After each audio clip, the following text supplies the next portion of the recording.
ისინი არიან რემონტიერი და ხალხი. როდისთვის უნდა დასრულდეს ობიექტი? აგი. როდისთვის უნდა დასრულდეს სამუშაო? 5 ოქტომბერს. ნუ დასრულებული მთლიანად. რეალურად შენდება კიდევ ქალაქის ცენტრი გამაზდება. არანაირად არჩევნებს არ უკავშირდება. ამაზე უბრალოდ პროექტზე მუშაობდნენ არქიტექტორები, ამას რო ჭირდებოდა და როდესაც დამუშავდა 8 წელი არ. ძალიან სწრაფი ტემპით მიდის ის. ხარისხიანად დასწავარი.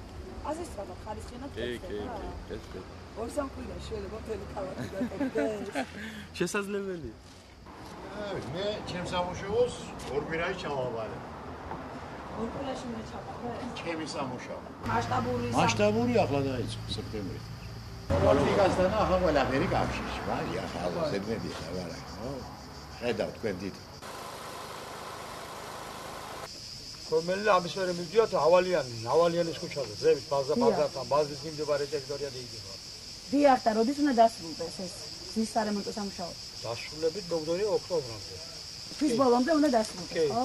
კი. მსოფლიო ბანკიდან მიღებული დაფინანსებით უკვე დაიწყო წყალტუბოს რეაბილიტაციის პროექტის განხორციელება.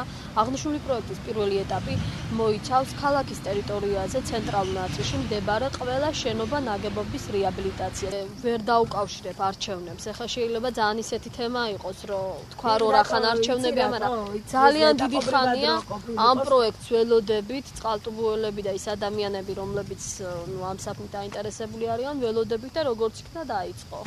გარეთ აიგენი კეთდებაო მარტო გარეთ შიგნით არ შიგნით მე პატრონები უნდა გააკეთოს ეს თვეში ვერ მოხსენდეს ეს თვეში აგრესია შეიძლება გაწუხებდა და ეს თვეში აღძერამე და ფერმეს არ გეთებოდა არაფერი როდესაც ყველა არჩევნები კეთდება მანამდე რა თქმა გააკეთა ალბათ ჯოდისა გააკეთებულა არ ამგონი და არჩევნო პერიოდში გასწრებს